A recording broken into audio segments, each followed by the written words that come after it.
I want to dedicate the Shir Lilu Nishmat Sabi Mori, מאיר ben Chaim Ya'akov, my Zeta, Zichron Livracha, whose yurtzeit is coming up on Vav Kislev, Hashem Shtav and Aliyah.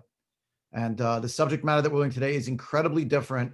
It is a demonstration of total polar opposites of what seems on the face of it to be, and to me, I'm not sure I've reconciled yet, abject cruelty, really suing for the letter of the law and violations of the abrogation of agreements that have been made previously, versus great compassion and signs of Rahmanas that are displayed as well. And let me begin by setting the stage of what we're up to for those who were not with us at the end of last year. We have finished Sefer Shmuel Bet as far as the chronological sequence of stories is concerned. If you open the Koren Tanakh, you'll find that at the end of chapter 20, there was already a description, very, very subtle, but it should be a marker for us of a summation of the entire Sefer. Look at chapter 20, the last psukim. You can find it on page 393, starting psukim 23, 24, 25. It's a list of people who were running things. And that tells you it's the end of a unit. The Abarbanel and others believe, are already signaling this idea, that we find that chapters 21 through 24 are related. They're stories about David HaMelech, but they are appended to the chronological story. That's why we ended the shir last week with the words, I said it, and we, but I said it, if you want to know what happens next in the story, after the story of Sheva ben Bichri with David HaMelech, turn to the beginning of Sefer Malachim Aleph, and last week's Haftorah was in fact the story of that happens on David HaMelech's deathbed, basically, or as he's getting old, and the story of Adoniyahu, his son, another one of his sons, who's going to usurp or attempt to usurp the throne. And that's going to be the story of Malachim Aleph.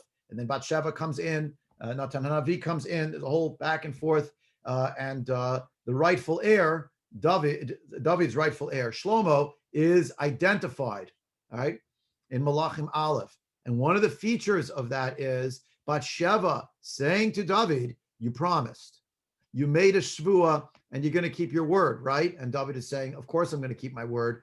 I always keep my word.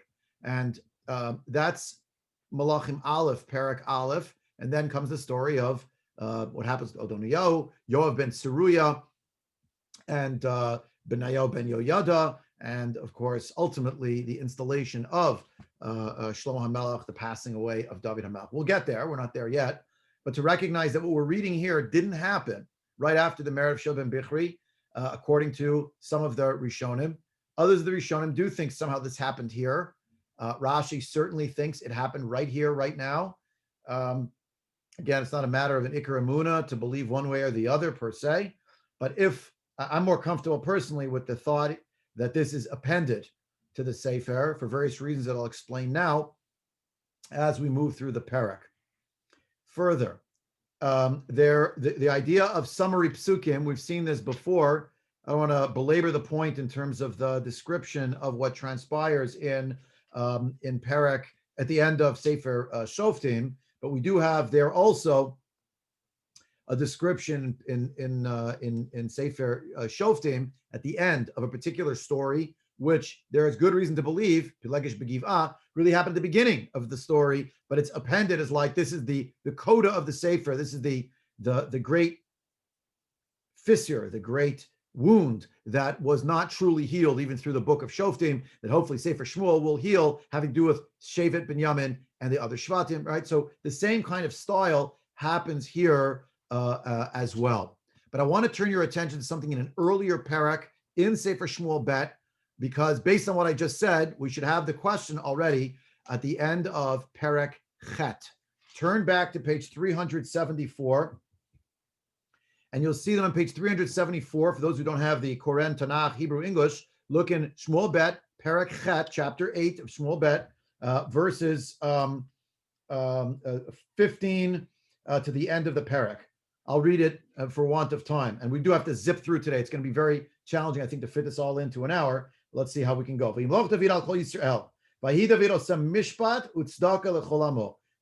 is the king over all of Israel, and David does justice and righteousness for his whole nation. V'yov ben Tzruel atzava, v'yoshev ben Chilud maskir, v'tzok ben Achituv, v'Achimelech ben Evyatar, kohanim, u'Saraya sofer, v'Nayo ben Yoyada, v'Akreti v'Apletu, v'Vnei David, kohanim hayu. Period.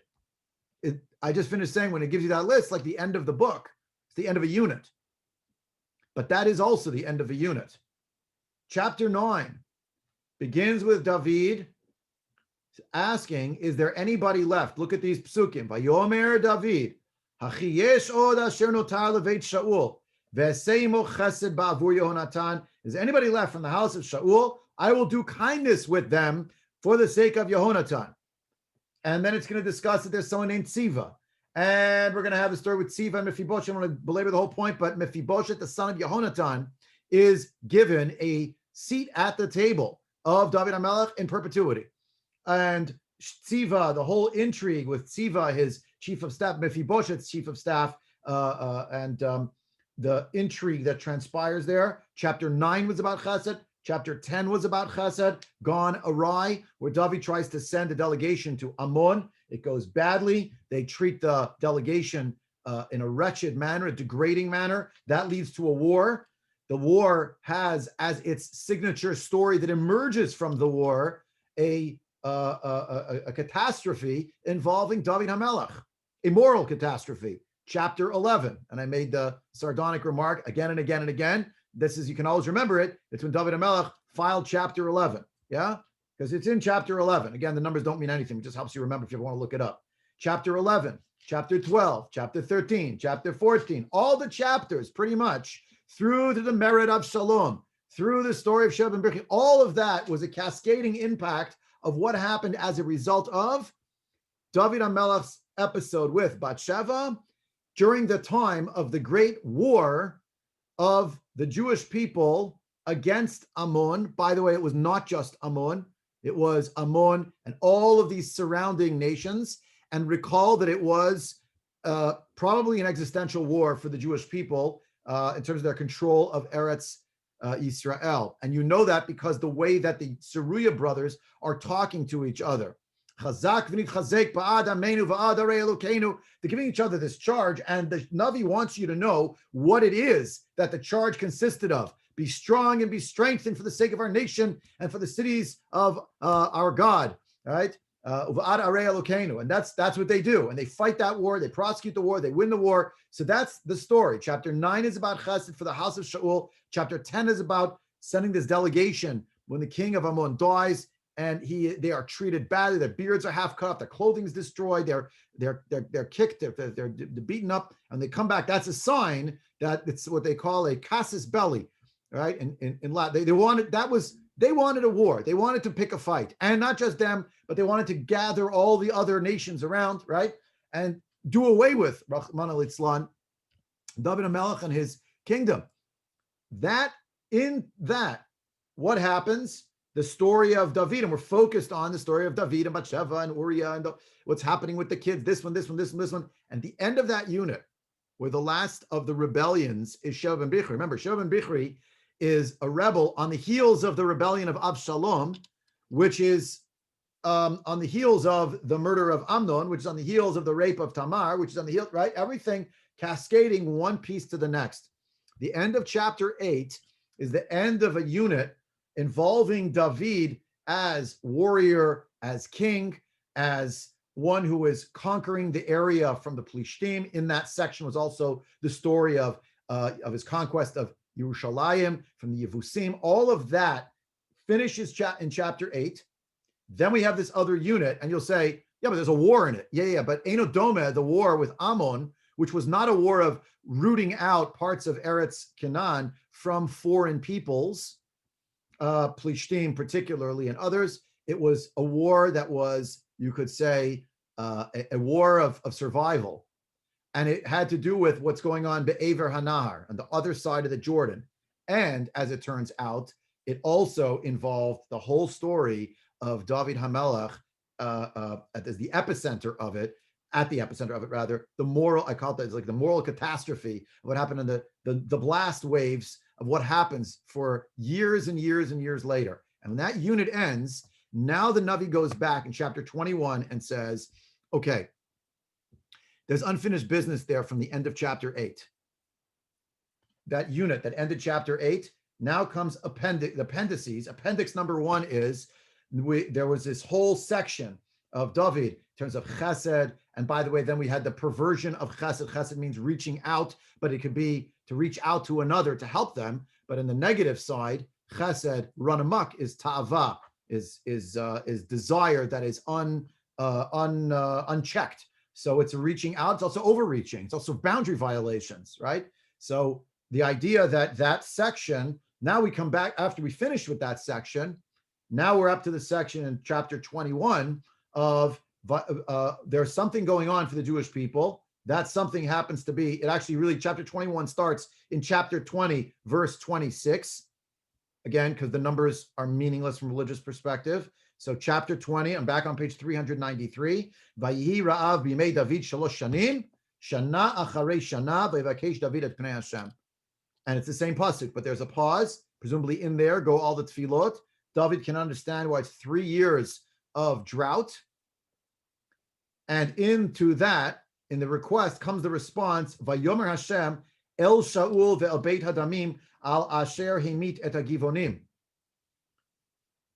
This drought is because of something the house of Shaul did. And what is that? It killed the Givonim. Now, where did he actually kill the Givonim? We'll come to in a minute, because it's not told to us explicitly that he ever massacred Givonim somewhere. Who are the Givonim? We do not have the time today to parse the whole story yet. It'll just take too long. But Ayin Sham, chapter 9 of Sefer Yeshua, Yoshua and the Jewish people, as they're on their conquest of the land of Israel, there's a group of people who disguise themselves and come forward and claim basically that they want to convert to Judaism. It's a ruse to save themselves. They essentially dupe the Jewish people to making a covenant with them. And once the covenant is revealed to have been based on false pretenses, the Jewish people nonetheless stick to the covenant. And we talked about that extensively, about what it means for a people to abrogate an agreement that they've made, an oath or an accord that they've signed, what it means to go against it, the type of chil Hashem that goes with that, even if it's a bad deal.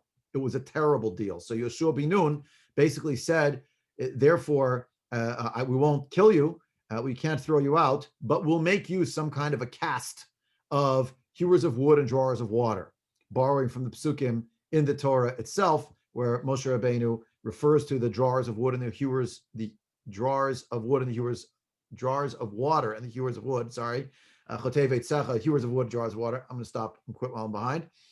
In Parshat Nitzavim.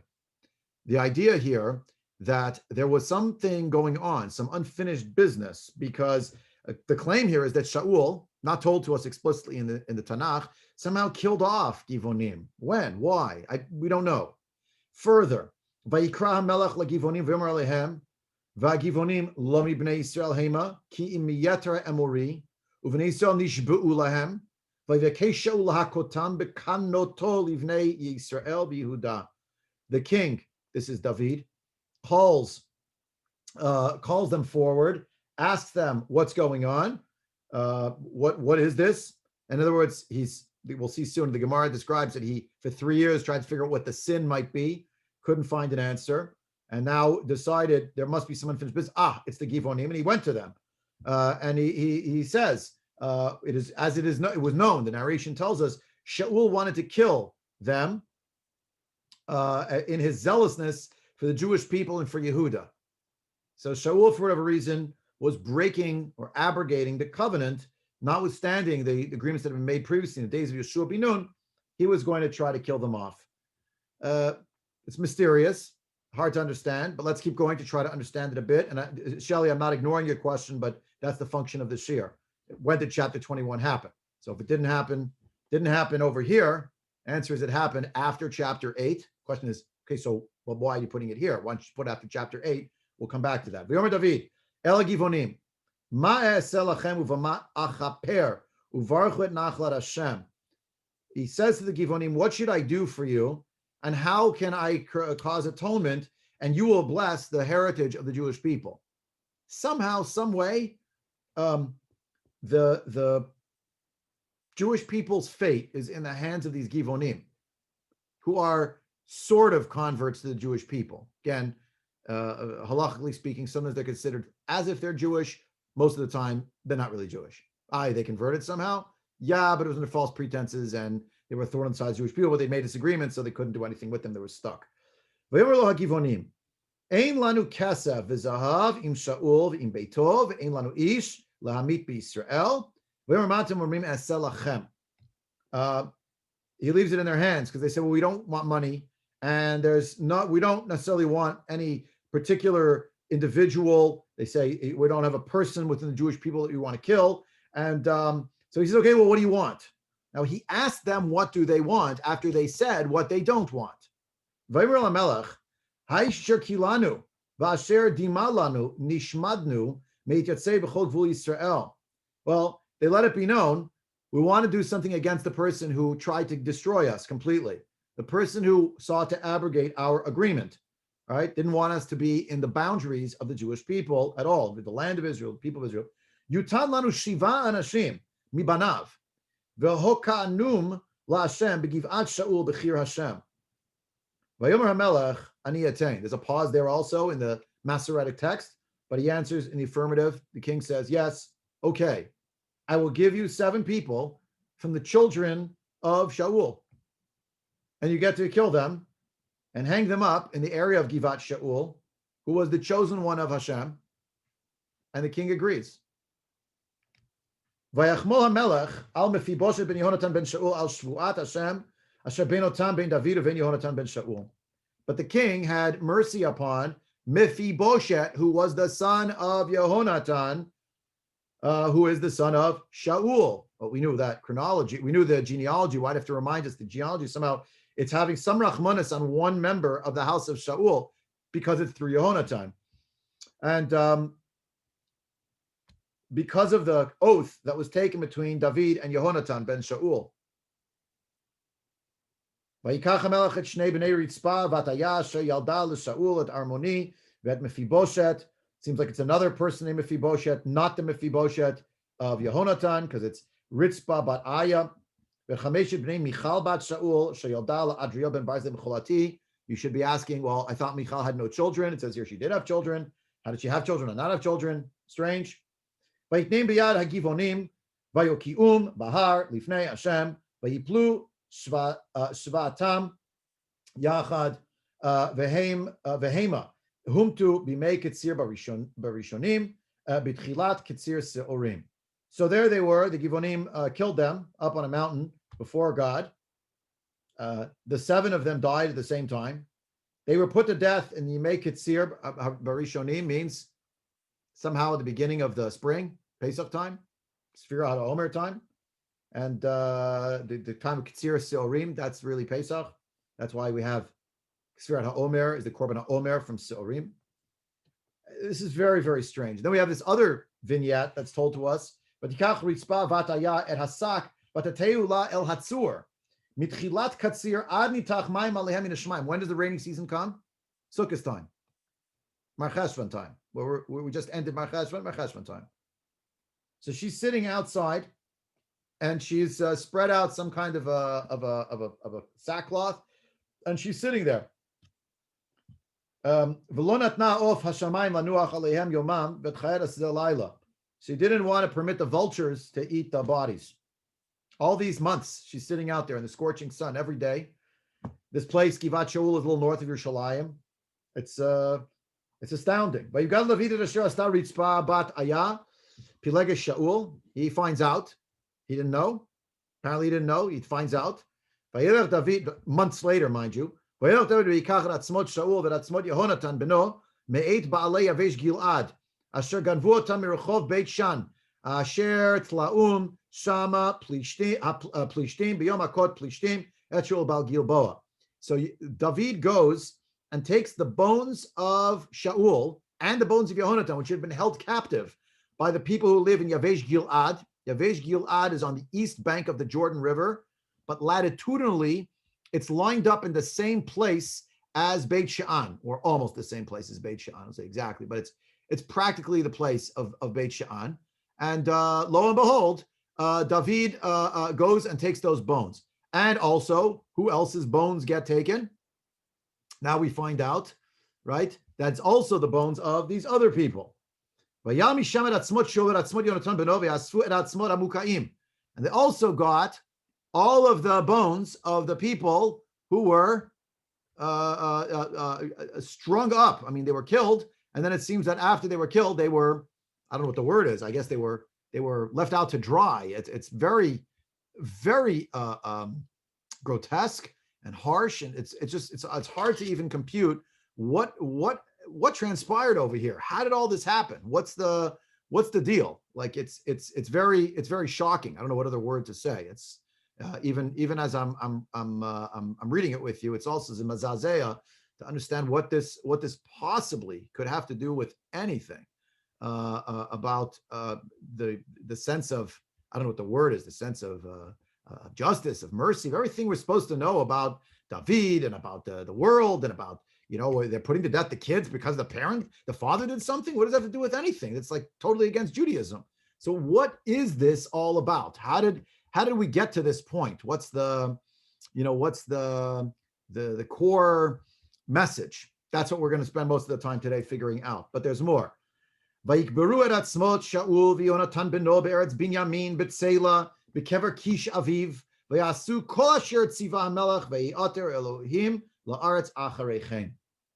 And they buried the bones of Shaul and Yonatan his son in the land of Binyamin, in the area called Selah, which is in the area where Kish was buried. It's like the Kever Avot area. And they did everything the king had commanded. And now what happened? So now HaKadosh Baruch Hu listened to the tefillah Vayi'ater, is nitpayes. You could look in this week's Parsha Toldot, uses the word Vayi'ater, same thing. The Atira is a form of tefillah, but then HaKadosh Baruch Hu, so to speak, reciprocates, hears the prayer, accepts the prayer, and the like. A lot here to unpack. That's the unit for today. The next unit after this is a war. The wars. Let's learn a few more psukim actually, because that way you'll say, now I see where it's connected. Pasuk Tetvav. It's the same parak. Vatihi od milchama. There's a new unit now. There was one unit was the story with the Shaul, with the kids of Shaul or descendants of Shaul. Next story. Vatihi od milchama la plishtim et Israel. There was a war between the Jewish people and the Plishtim. Another war, Od Milchama. We mean Od Milchama. I thought they finished them already back in in the previous chapters. That was all the chapters that we had in the previous unit, right? Was them doing away with the Plishtim. Chapter 8 had begun that David slew the Plishtim and he laid them low. And it tells you what he took and what he got and all these different parts of land that he captured. That's in chapter 8, and even everything up north and off to the area we would call today Syria, that whole area that David captured. So you open here, it's, by the way, there were other wars with the Plishtim, and David got very tired in one of them. The Yishbu Vinov, Asher B'Yiladei HaRafa, Mishkal Keino, 300 Mishkal Nechoshet, Uchagur Chadashav Yom HaKod David. So here we have the story that someone was actually about to kill David. Vayazorlo Avishai ben Seruya. There go those Seruya brothers again. But again, if we accept the premise that this isn't happening now, but it happened earlier, still we have to wonder, okay, so why is it here? Just say it before. But Avishai ben Seruya saved him. Az nishbeu anshe David lo lemor. Then they made him swear, saying, Lo teitzei od itanu la milchama, v'lo techabe et ner Israel. Don't, you will not. They made him swear he's not coming out to the battlefield anymore, so that the lamp of Israel, the light of the Jewish people, will not be put out. Now, if this story actually happened at the end of chapter 8, before chapter 9, do you remember what was happening in end of chapter 10, beginning of chapter 11? I mentioned already in this year, there was a massive war involving Ammon and all sorts of other nations. But we were wondering when chapter 11 happened, why isn't David on the battlefield? Why is David sitting in his house, looking out the window? Hey, he's sitting on his roof looking out. Hey, who's that lady over there? Interesting. Why isn't he out on the battlefield? David, the great warrior, is at home. So when we learned it originally, there was almost like a little bit of a critique, justifiably. Mazot Merit, if you ask Ad Yom Hazeh in Tzahal, the Shita is Acharai. The commander goes in the front, not sitting at home and the home front with a joystick and a screen and pressing buttons on the machsheb. Ubashetach. Why is he not there? Because there was already a falter at the end of chapter between 8 and 9. A few years went by. There were other skirmishes and fights with the Plishtim, and David almost lost the battle. David, please, just go home. You can't come out anymore. That's what happened. Now, it wasn't really the last time we'd ever be on the battlefield, because remember what happens? There's actually going to be a battle involving the story of what happens with Avshalom. Okay, but he also doesn't go to the battlefield. It's also a story about someone has to represent him out there. And that's this little vignette over here. And Avishai ben Seruya had saved the king's life. Told him, sire, we can't afford to lose you. You're the greatest Talmid Chacham of the generation. You're writing some kind of a book. I wonder, will you ever publish it? What's it going to be called? Tehillim, yeah. And you're running things with Divrei Torah and the Sanhedrin Agadol, and you're planning our economy, and you're overseeing everything. You can't must speak. And that's this story. So they made him promise. Then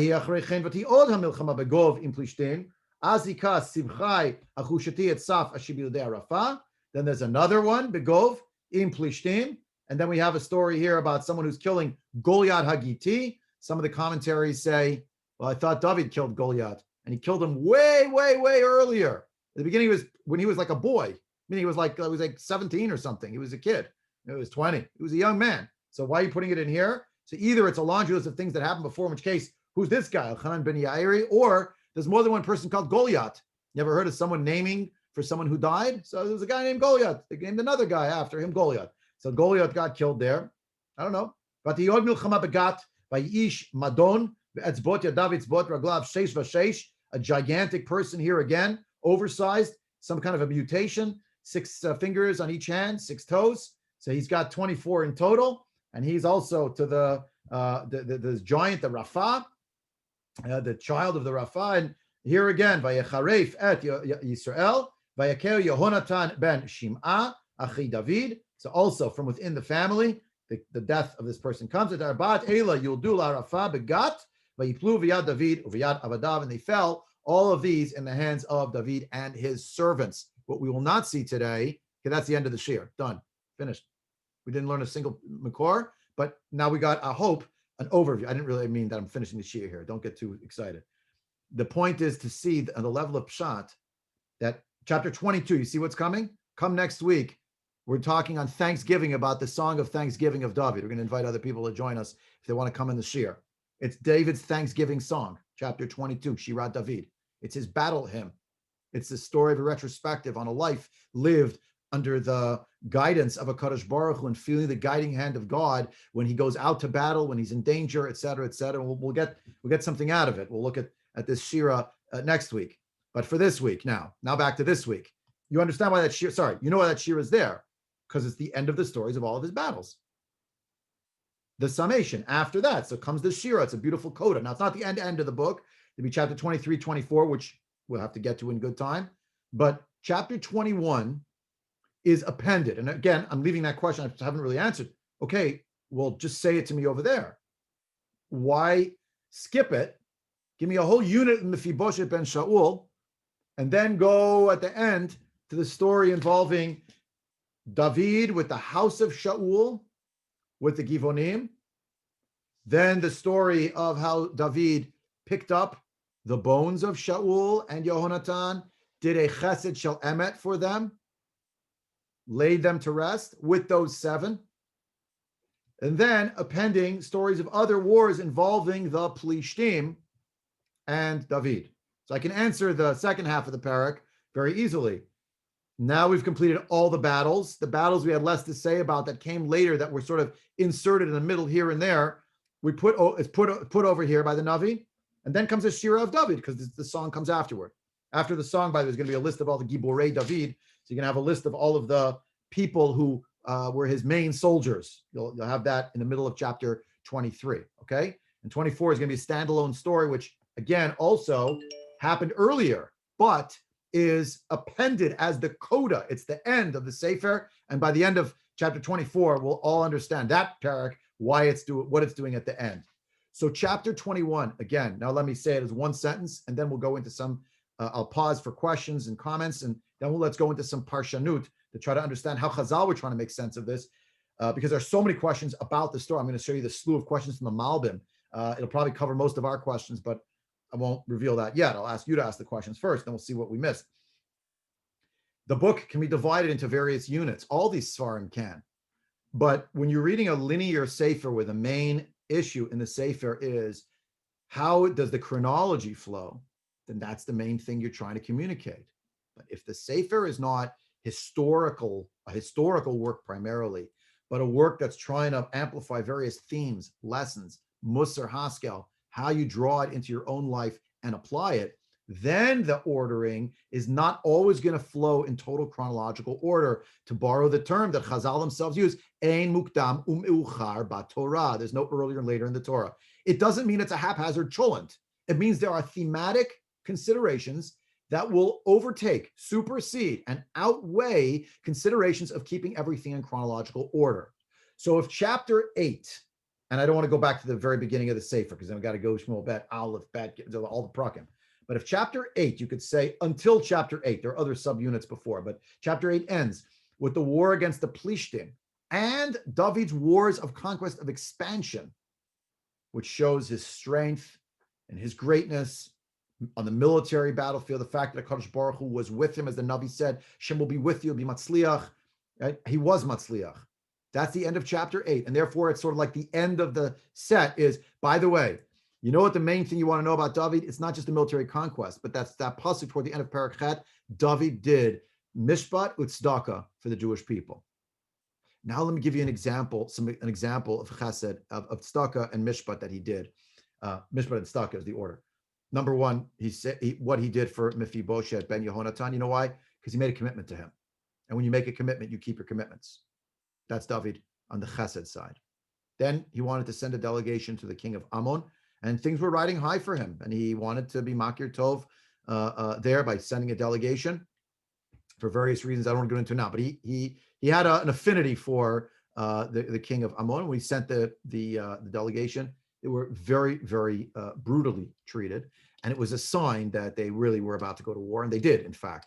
But in that story was the chesed that ran off the rails. Again, not chesed in the positive sense. It was certainly not in the positive sense, but of the ta'ava that was unchecked and untrammeled of a man who was in many ways, the zenith of his career and his power, and the things happened. And that involved the story of Bathsheba and Uriah and everything that happened after that. And that's why it just boils my blood when people mistakenly pervert the words of Chazal and they take the memory of Shmuel Bar Nachmani, who said that whoever considers David as a chote is a to'eh, is making a mistake, that you think Shmuel Bar Nachmani didn't see that the Navi, Natan Navi, said to David, this is what you did. And David said, Chatati la Hashem. So what do those two words mean?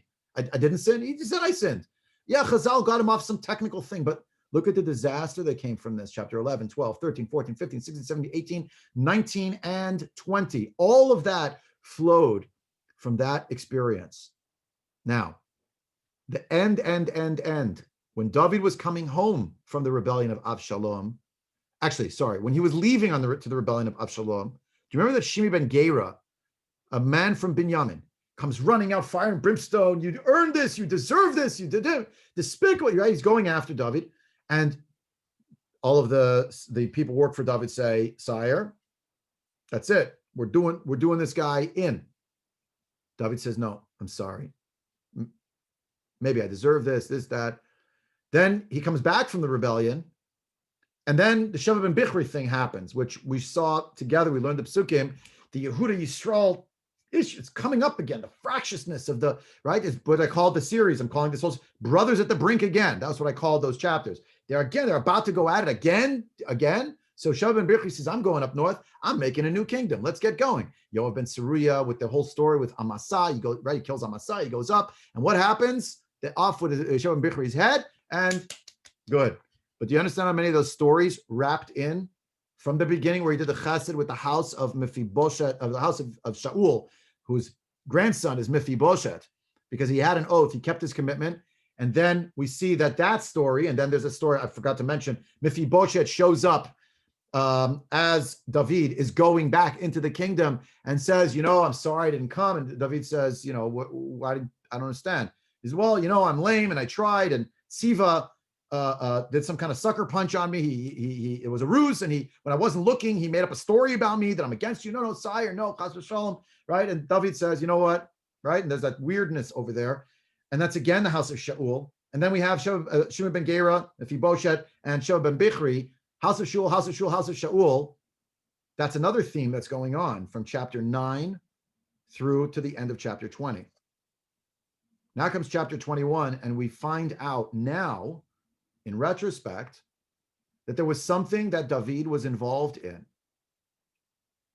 And we'll have to understand, because on the face of it, quite frankly, there are so many mind-boggling questions about it. That was about David permitting the laying waste of the rest of the house of Shaul.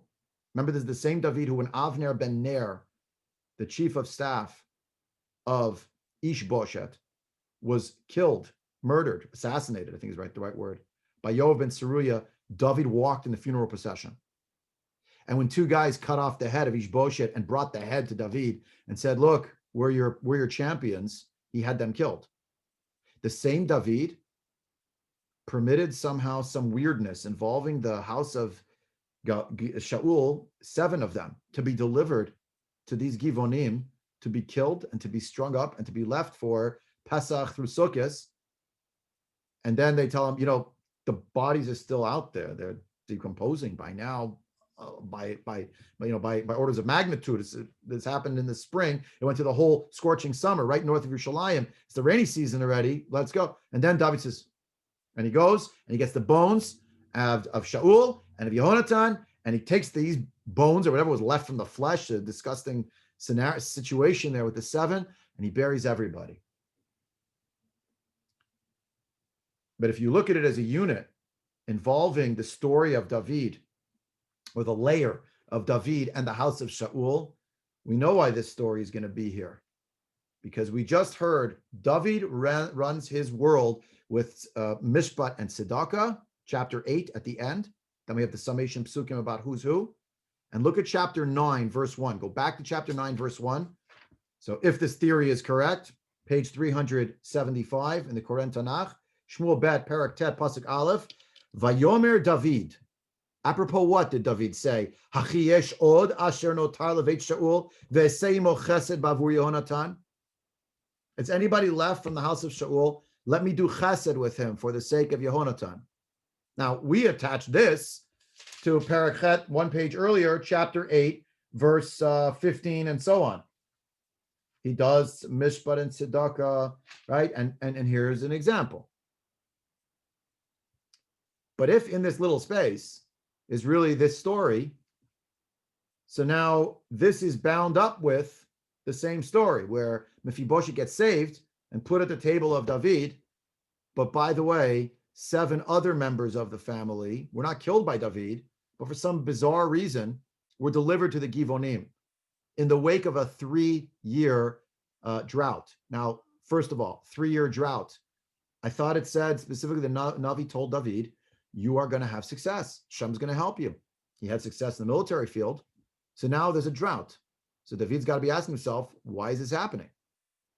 And what he finds eventually, after 3 years of asking Hashem, Hashem tells him it's something with the Givonim. And it's this strange story. Okay, I'm pausing for a minute to catch my breath. So you can ask questions about this parak, and then we'll see some commentaries, see how far we can get in the commentaries.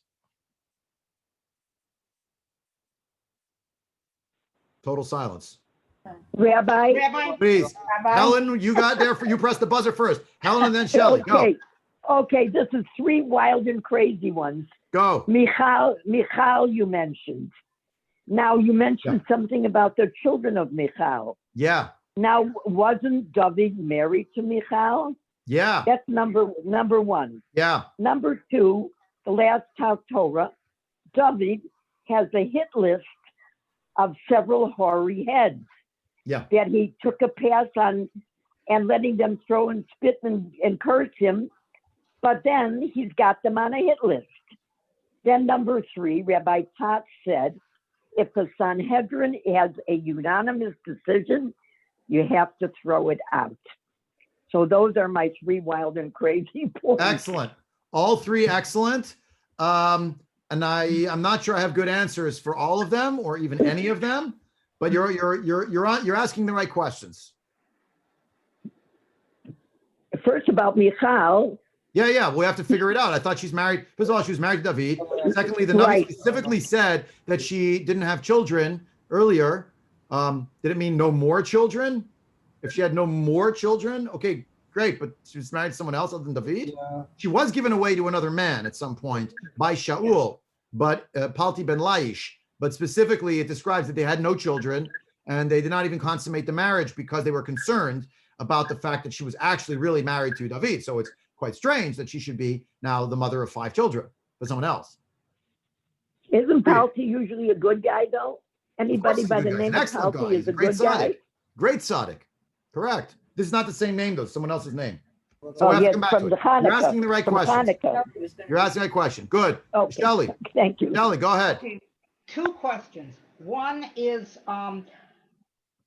what Shaul did with the Givonites, if the thing is not just that he killed off the Kohanim of Nov and then he that got them to lose their livelihood because they were there or working there. If it's because he actually kills them, is he trying to keep the throne by basically atoning for what we're not killing Amalek?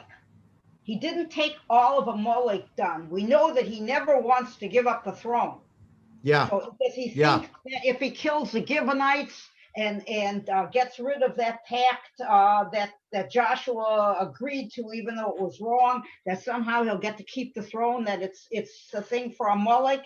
A terrific suggestion. A terrific suggestion. It's very, very likely that was part of it. The problem is that we don't have any record of Shaul actually killing the Givonim. I mean, they say so, but we don't have any record of it, which begs the question. So when did that happen? This seems rather important for us to know about Shaul. Well, if God's sending a drought away, and then David talks to God, and God says it's because of the Givonites, something was done to the Givonites. God wouldn't let the whole bunch of people have a drought and a bunch of people being killed for no reason at all. Agreed. Now, who are when David takes the bones of Yonatan and Shaul after the 7 people have been killed, he also takes the bones of people who have been hung. And those people, those 7. Those 7 people. No. He takes all the 7. It isn't previous bones. Because I was wondering if this had anything to do with the story of the concubine way back with in the war with Binyamin. That's no. I mean, because these threads. I'm not aware of any such connection. Through all the different books, it's you do one thing, karma comes and it gets you back, and you do something else in reaction to that, and it's a snowball. We don't believe in karma, but we do believe in midah keneged midah. One attribute follows the other, and that Hakadosh Baruch Hu indeed is running the world. And actions have consequences. Something generational. We never get on top of previous problems. We have to deal with them. We can't just leave them off on the side. That's right. We cannot just leave them off on the side. There's going to be a reckoning. Right. That's one of the main things. So here's unfinished business. Here's the map. The story here, bottom left-hand corner rather. There's the story of there's Nov, there's Givat Binyamin, Givat Shaul. It's all in this area right down here. Here is Yavesh Gilad, where the bones of Shaul and Yehonatan were interred and held captive by the citizens of Yavesh Gilad. This was Beit Sha'an, right, where they had been killed at Har Gilboa. The people of Beit Sha'an had taken their bones, and the people of Yavesh Gilad took them and brought them across the Jordan River, and they had them here. And then David sends people, they go up and they bring all the bones, they bury the whole thing, bury everybody over here. Asks the Malbim all sorts of questions, 12 questions. Here we go, 12 questions. 1, when did Shaul kill the Givonim? Number 2, it says that he killed them, and then same pasuk, basically it says that he wanted to kill them. So he wanted to or he did. Number 3, why didn't it mention that he killed Novir Kohanim, which is much worse? He killed all the Kohanim in the city. So he wasn't held to account for that. He's held to account for this. Why didn't the punishment, if it was coming, come during the days of Shaul? What are you waiting for now? Number 5, why did it have to wait Davka to the generation of David? One person sins and everybody has to get punished. What's the Jewish people sin that there should be a famine for 3 years? That something was like left unfinished. Number 7, what did the Givonim actually get out of killing the sons of Shaul who had not actually sinned to them directly? Like, what was in it for them? Number 8, halachic questions. How could these things be done? They're actually against the rules of the Torah. 3 ways. Number 1, the children were killed for the sins of their father. Number 2, 7 were killed in one day. 3, they left their bodies up on a tree for many days, which is against what the Torah itself, Torah Moshe says. If you kill someone, even juridically you kill them, you take it down the same day. Number 9, they said, we have no money that we want from Shaul. We have no one to put to death. What do they mean by that? I mean, it's obvious the Jewish people didn't actually sin, with their bodies. They weren't involved. So what do you mean we don't have an Ish La'amid B'Yisrael? Well, who are they thinking about? Number 10, why did David go now? Now he took the bones of Shaul and his sons and he buried them in the kever of Kish. Why didn't he do that until now? By the end of chapter 8, he's conquered like this whole area up here. Then came the big war here, chapter 10, chapter 10, 11, 12. That's this big war here. Yeah, that's the whole story with David and Bathsheba happening during that time. He didn't go to the battlefield. Number 20 is number 11, really. Chaf. Why did it say twice that David went?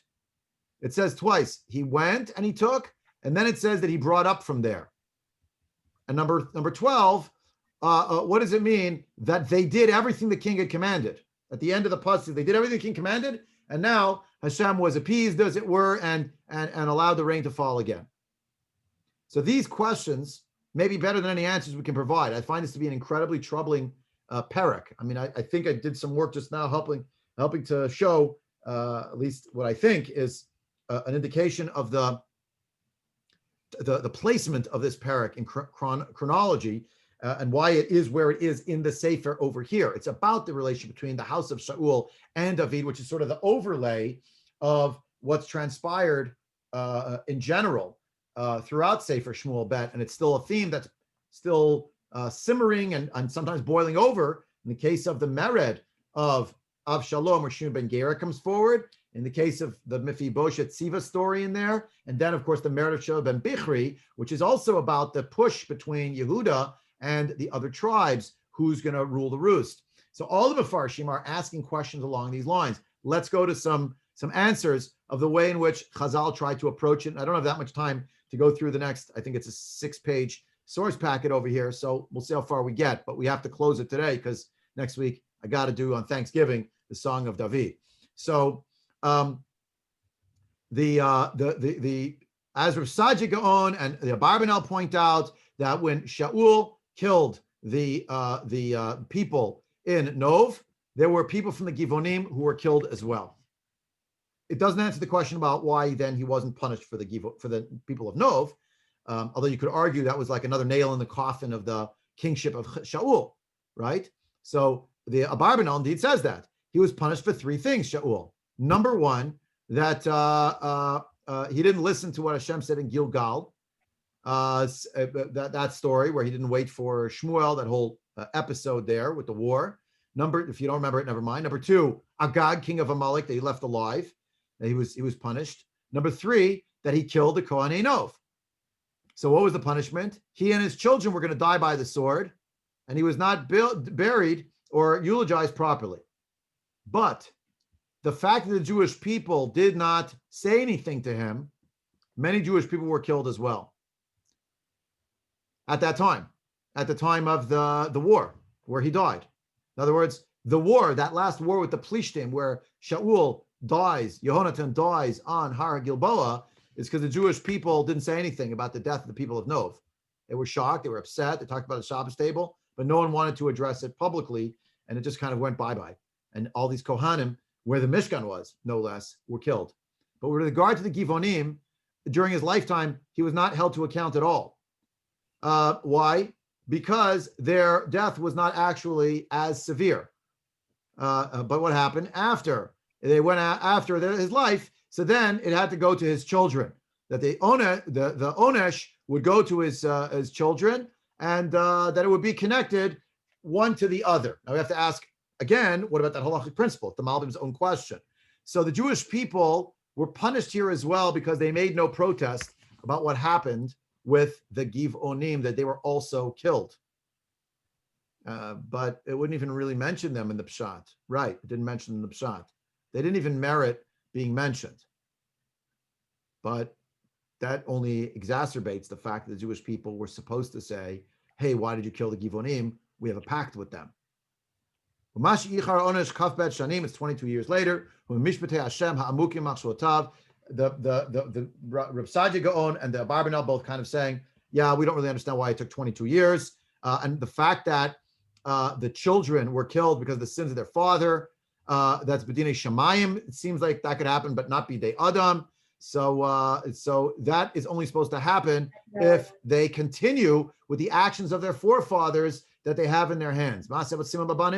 So that's what they basically say. So basically the children's guilt, they didn't fix whatever it is that the parent, Shaul, did not do with regard to the Givonim. He had them killed and nobody said boo. And the children also never made redress with whichever Givonim were left. And this was an open sore for the Jewish people. That's the Abarbanel's view of Sadia Gaon, quoted by the Malbim. Vani Omer, I Malbim say as follows. After the Givonim were killed, who were then found in the city of Nov, they were like the collateral damage.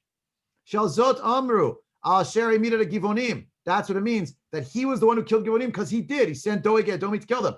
Shafach Shul Keish Chamato, Gam Al Yeter Givonim Tzeim Ba'ari Yisrael. Shaul, afterward went after the rest of the Givonim with want and abandon after he killed the people in Nov. V'tziva l'chalo tamol l'garshim min haaretz. Achrei shechashav aleim ki yadam im hakohanim hamordim. Ki hem mishartei hamizbeach l'kohanei Hashem. In other words, Shaul was convinced. Remember, Shaul in that state is in a state of, well, I'll say the term, I don't mean to pathologize him more than the Tanakh does, but in the moment of madness, right? Kill all the people in Nov. And then, as you pointed out, Shelley, this is a great way to make up for the fact that he didn't do away with Amalek and didn't listen to other things. I'll kill off all the Givonim because I see now they rebelled. This is my entree to break out against them. Vagam, and further, Yoshua had already made a pact with them never to try to wipe them out, and now he was going to wipe them out. Chashav keheme feru brit b'mashem mardu b'melech b'shem meitar ha'emori v'oive Yisrael v'kotzim b'kerem Hashem tzvakot v'azor amar v'keshol lakutam b'kinato livnei Yisrael v'Yehuda. That's why it says specifically that he went after them with actual zeal, because he was convinced, Shaul, that David was against him and that Nov was against him and that the Givonim were against him. And he did away with them and nobody said boo. But now the chickens were coming home to roost after all of these things. They were not actually interested in rebelling.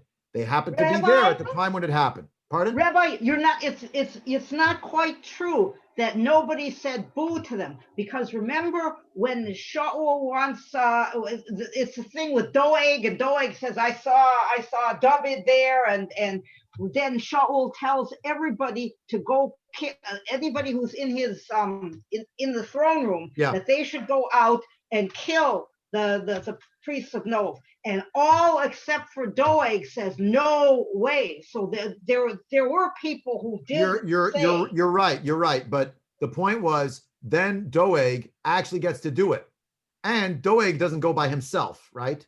He's got people who work for him. Doeg's the commander. He takes all sorts of people with him, and then they do this.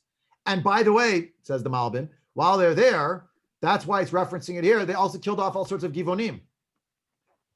They didn't even merit a mention. They're like collateral damage. And the fact that they were so denuded of their humanity, of their, their, what do you call it today? You'd say like the right to life. Okay, there's a reckoning on that too. And all this time had gone by, and the people who were there were actually deeply, grievously wounded. And it's not just they were grievously wounded because the people died, but they were saying, look at that. The Jews don't keep their word. Remember, the whole problem that we saw with Yeshua was, why didn't Yeshua just say to them, look, it's under false pretenses, we don't owe you ice in winter, and we're going to kill you? That's not what he said. He said, well, we made a pact with you. We're stuck. Yeah. Now look at this line of the Malbim. V'gam eit shemal David lo samu ali bal takein ha'ivut. They didn't think even to fix it. Ivut is it. They thought of the Givonim as second-class citizens. I used the term before on purpose. They made a caste of them. If I wanted to be totally anachronistic and unfair, I'd say it was racism. Yeah, it was tribalism. But that is what the Malbim is saying. V'gam shkonei Hashem hushvu lichvodam ulemeodam hagerim ha'el ha'ashakim b'yedei oshkeim koach ein menachim l'dimatam. Nobody was there for the dimata ashukim, for the tears of the oppressed, for those people. Nobody cared. The Kohanim was a terrible tragedy. The Givonim, riffraff. No. And therefore, the time of David, whose whole point is about mishpat and tzedakah, there was no redress. Ulefi divrei Chazal. I don't know where he's quoting this in Chazal, by the way, but this is what he says. Ulefi divrei Chazal, hayazeh kor maseh Avshalom korov l'tchilat malchuto. Vayera Hashem, Vayera, God saw, and it was Vayera be'inav, it was bad in God's eyes. Ki ein mishpat, there's no justice here. Vayavo rav ala aretz, vayavei rav ala aretz, kol mita lechem shever. Right? There's no bread.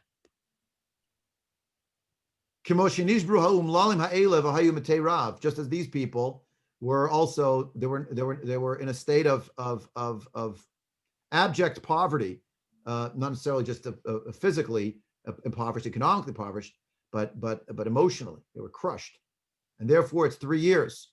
And the first 2 years, Chazal say, and the Malbim quotes it here, they thought maybe it was other sins. Is it avodah zara? Is it gilui arayot? Is it shfichut damim? Nope, none of that. But this one, this sin, nobody thought they had to fix it. Nobody thought they did anything wrong. Nobody saw the injustice. Even David didn't see the injustice. And in the 3rd year, when they didn't know, so now David starts asking the Urim V'Tumim. He's quoting the Gemara. Right? So then it says, oh, it's regarding Shaul and the Beit Adamim. Meaning, El Shaul she'mik tzat mehem, vel Beit Shaul ve'ozrav, shegarshum histaper benachlat Hashem. Because there was Shaul. Shaul killed some of them, but the house of Shaul then chased the rest of them out. And they died out of famine and poverty because they were expelled. Huh? V'kolel gam Beit Yisrael shnimshchu od ad hayom achar gzerat Shaul. They followed what Shaul had said. And when you realize this, you start realizing, okay, where were those people located? Don't get dizzy. I'm going to scroll back up to the first page. You know where the Givonim lived? In Givon, in Giv'ah, in all these places right over here, which is the Nachla of Shevet Binyamin. But there was a pact. They weren't allowed to get rid of them. Yeah, but it's not convenient. Who knows and who cares about the Givonim? Yeah? Okay, God cared. So now it came back. Yeah? So Raki Ches Ikar Hachet El Shaul Shesamatim Shisa. Shaul was the one who set it in motion that should be trampled upon, abrogating a previous covenant made between Yeshua and those people. V'yahi Ketzemet Hashem Al Shlo Amdu Hador Hazeh B'Peretz Lemor LaSurim Seu UlaAsher B'Choshech Higalu. Right? They didn't tell the imprisoned one, you can leave. The ones in the dark, reveal yourselves. Nobody stood in the breach. God sent a 3-year famine. on the morality, or rather the immorality of the people, came a 3-year famine. And finally, David gets the answer. You know what the answer is? The Jewish people broke their word. And you, David, are all about keeping your word. Therefore, I'll give you an opportunity to keep the word. Now, the mysterious part, which is really, really troubling, is the fact that these people, 7 people, were taken, and the 7 people were put out there, and they were killed. They were killed. So I'm skipping from the Malbim over here. There's much more to see in the Malbim, just to show Rabbi, you. Just Yeah, one go ahead. thing. What we were doing with the Sheva ben Bichri last week, and Yeah. 2 weeks of the halacha of turning somebody over. Yeah. David turned it. Now, can he do it because he's a king? Is it not judicial? How come he gets to pick who to take and who not to take, and he doesn't take Mephibosheth because he's Yonatan's son? Excellent. And he takes 2 from the concubine because she doesn't count as much. Right. Okay. So, well, I don't know if it's because she doesn't count as much, but exactly what you're saying now. Exactly. You want to know another reason why this story, chapter 21, comes after chapter 20? Because in chapter 20, we had a whole halachic diyun where the people came and they said, we want that guy. They said his name, Sheva ben Bichri. We saw the whole halacha back and forth. If they choose the guy, if they don't choose the guy, remember we talked about, that was like last unit. But now look at this story contrasting it. We don't want to kill any Jews. We don't kill any from Yisrael. But they said, we want 7 from the house of Shaul. Now, the question is, who is going to choose who those 7 were going to be? Or rather, who's not going to be part of it? It's a troubling question, for sure. Troubling. If we had more time, I'd let it hang there, but we don't have that much time. So I got to kind of give it away. Yeah. David and the people here have taken a shvuah. It's an oath. Shaul abrogated the shvuah, the oath. When Avraham makes a brit with Avimelech and Fichol Sartzo in chapter 20, there's 7 sheep that go from one to the other, and they call the place Be'er Sheva, which is not because there are 7 wells, but because it's the well of the 7. The 7 sheep, yeah, but the 7 sheep were there because the word Sheva is the word Shvuah. 7 is the oath. It's the same root word. It's not just playing word games. David has made an oath. His oath is to Yehonatan. He can't kill Yehonatan's child. He's promised Yehonatan, I'm going to take care of your boy. But he can take care of his boy, Mephibosheth. So he can't go. But they said we want 7. Why do they want 7? Davka 7. The Yerushalmi has an answer and says, here are the names of the 7. Shalach David v'kara lehem malachim lebeit Shaul amrin le al asher hemit mimenu zayin anashim. He killed 7 of our people. Now, who are the 7 people he killed? Shnei chot ve'etzim u'shnei shovei mayim v'chazan v'sofer v'shamash. So it's the 2 hewers of wood, the 2 drawers of water, and the chazan means the guy who's like the leader, basically. Not the chazan like the singer, but he's like the leader. The sofer is the chacham, the scribe, but also is the wise man. And the shamash, the attendant. So 7 and 7. But I think there's another idea. Rav Amnon Bazak writes this. Rav Yonatan Grossman writes it this way. Yehuda Kiel, Rav Yehuda Kiel, who wrote the Dot Mikra edition of Shmuel Bet, I think he's the first one who says it this way. That's why it's 7. Because the whole point of amplifying the 7 and the oath and the oath. Look in the Psukim with me, chapter 21. Right? You have the chapter 21, Pasuk Bet. Uvnei Yisrael nishbu lahem.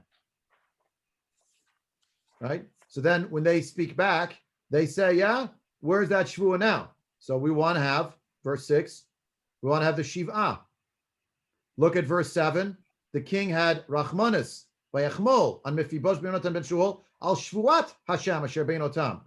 David keeps his word. Shaul doesn't keep his word. David now knows that the Jewish people have to keep their word, as challenging as it may be. We're still left with the challenging question of, so why did he choose those 7? The Gemara has a very strange thing to say about the mention of Michal over here.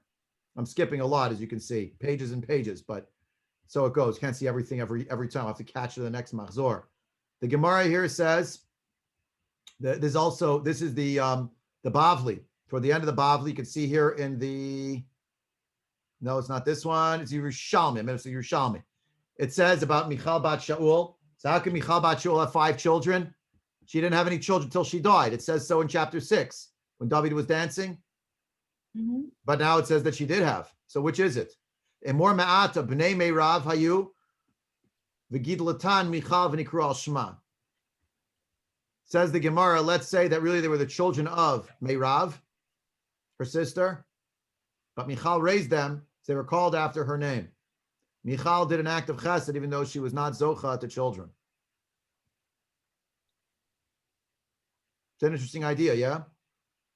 Michal does get mentioned here, and it's as if Michal is the mother, and Michal, who is from the house of Shaul, who was married actually to David, but it never bore fruit. And on a certain level, and remember when that breakdown happened, why it said this? Because even though she was very enamored of David, there was one moment where not only did she falter, but she very unfortunately criticized the whole house of David and his legitimacy by saying, my father would never have acted in that demeaning way to dance like you danced. For she was very sarcastic about it. And that's when the Navi declares she didn't have children until the day she died.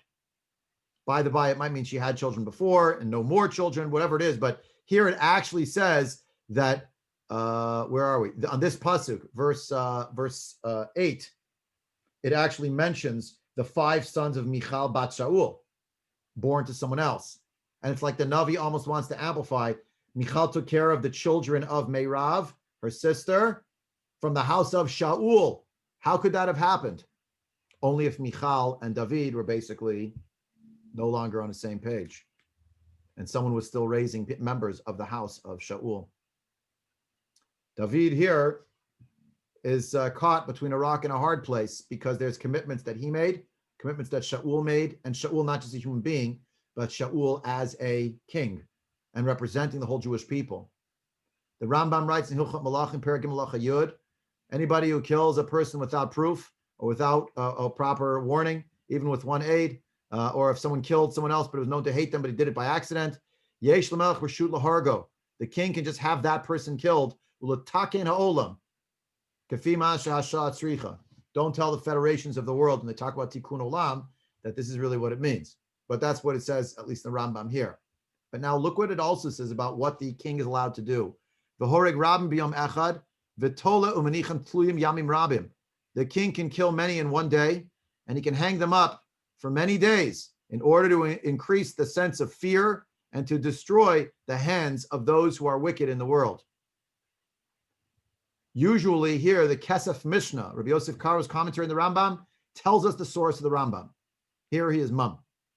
So thanks to the Nachlas Shimon, Rabbi Shimon Krasner in his Sefer, beautiful, quotes from the Maritz Chayot we saw actually last week or 2 weeks ago in his Sefer Torah Nevi'im, where he basically says, this is the Rambam's source, is our story, that the king did this in order to drive home a point that this should never, ever happen again. No one should ever do this again. What's this? To have such treatment of the Givonim, that the agreements that were made between Yeshua bin Nun were then going to be abrogated by Shaul in his fit of rage. That cannot happen. Now, there's a big Gemara here. We can't do the whole story. It does mention, according to the Gemara, Shaul never killed this Gemara. He didn't kill the Givonim directly, but the people of Nov, the Kohanim, were feeding the people who did odd jobs, the working class. Who was the working class? The Givonim. Where did they live? They were right next to Nov. And they were employed by the Kohanim. When the Kohanim were killed, the Givonim no longer had a livelihood, and no one else would hire them. And therefore, they started going downhill economically, and many of them died for want of work. But there was a cascading impact of what Shaul HaMelech had done against the Kohanei Nov that impacted the Givonim. So, Malei Alav HaKatuv Ki'ilu Haragan. Chazal here in the Gemara and the Bavli do not want to say there was literally killing going on. The Yerushalmi said 7 people were killed. 7 people as against 7 people, unless they were some kind of leaders, could be. Others, I showed you the Malbim, they maintain, no, the Reb Sadia Gaon, many of the Givonim were killed. And Shaul basically said, here's a great way for me to consolidate control over the territory of Binyamin by throwing them out. If you read through in Shmuel Aleph, the coda of the life story of Shaul HaMelech, there's actually a lot of very positive things that Shaul did in routing out this group and that group from the environs of the Jewish people, and particularly in the border areas. He won many expansionist wars to help the Jewish people secure their foothold in the Middle East, if you will. But there's also this part, and that was off the charts. By the by, there was also a punishment against David and the Jewish people because they didn't give Shaul a proper hesped. And there's also for the fact that that Shaul killed the Givonim. All right. So, and it describes that this is actually how it went. I don't have time to show you the whole Gemara, but that the Jewish people are being held to account for these two things because they both have to do with the national. One, and you notice that the two things are like opposites. Shaul did something really, really terrible and bad to the Givonim. Shaul, king of Israel, was not properly eulogized. In both cases, the responsibility in the end falls on Klal Yisrael. So how do they fix it in the end? Right? So it gives over. Now, how does he give over these 7? It's a cryptic Gemara. I don't personally understand it. It says that he passed them in front of the Aron Kodesh, in front of the ark. And if the ark detained them in some way, I had to look this up. I still don't know what it means. It caused them to like stop in their tracks. They were frozen. I don't know. But for however it happened, these 7 were chosen. The Gemara itself obviously is wrestling with how did he give them over? Even though the Rambam later on would paskin, he can give over whoever he wants to make the point. By the way, that's why their bodies are up for so long.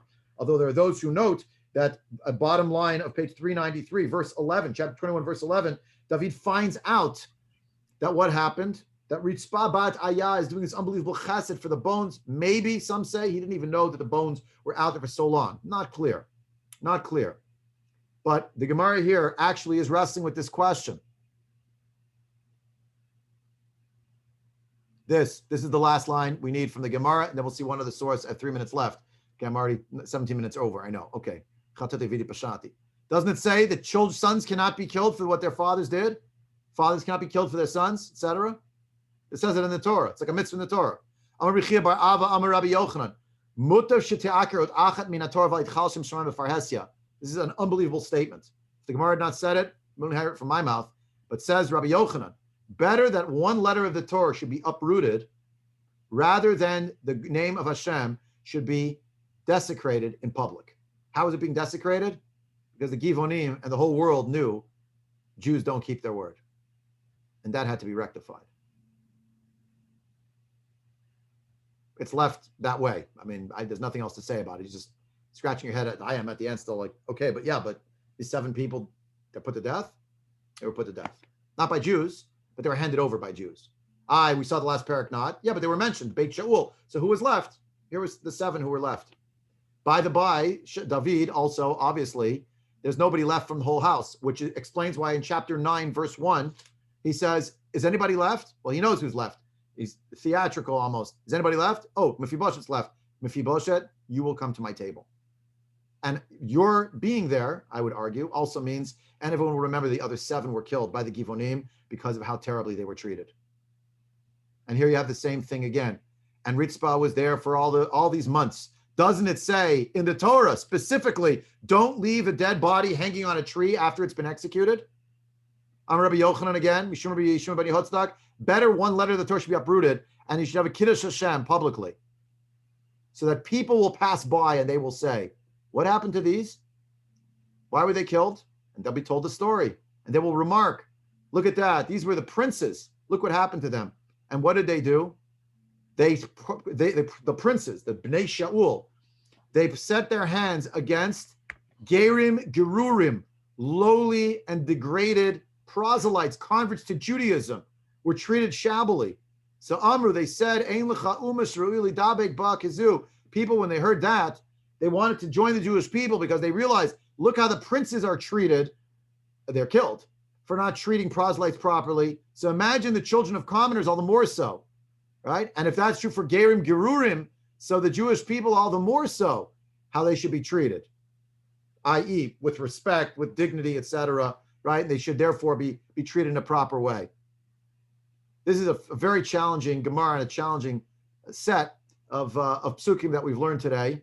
The Yalkut Shimoni just gives us the end of the story, where there is an element of the nation doing tshuva together. Miyad, when all this happened, Nitosfu al Yisrael, some astronomical number of Gerim came to join the Jewish people. Yeah, I mean, all right. The Gemara says this also, by the way, and then it goes on for another excursus. So here's the end of the story. This is actually the end here. When the whole story was over, they said, Miyad Amad v'kines kol ziknei Yisrael u'gedoleihem ve'over Yarden. They crossed over the Jordan River. Ubal Yavish Gilad u'matzvit atzmot Shaul v'Yonatan beno shel shalta b'hem rima. They didn't decompose, which shows they were great tzaddikim.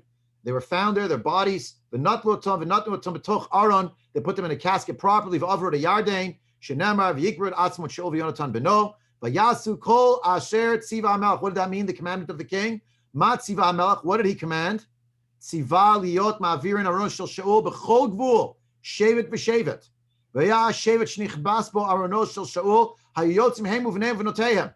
Everybody had to go outdoors to greet the funeral procession, the funeral cortege of the king and his son, the wives, the children, everybody. V'gomlin chasedim Shaul v'ubanav k'dei sheyatzu k'dei yetzu kol Yisrael yidei chovaton. V'kevin shara kodesh baruch hu shegomlu chased miyanit mali rachim v'natan matar al haaretz shenamar v'yater Elohim la'aretz achareichem. Meaning to say, after the Jewish people made redress by all of them paying homage to a great king of Israel, Shaul, who did terrible things, but also did great things, when they could then give him the honor he was due posthumously, it's decades later, yeah? Then the rain can fall again. And then as a result of that story comes chapter 9 of what happens with Shaul, with the house of Shaul in the persona of Mephibosheth being brought to the table of David HaMelech. I kept you way over time, and I'm terribly aggrieved over that matter, but at the same time, I had to finish this whole unit so that next week on Thanksgiving, we can open the Shirat David, the song, the battle hymn, and of thanksgiving of David HaMelech to Kadosh Baruch Hu, and we'll be able to sing that song proverbially as well next week. Ad Kan for today.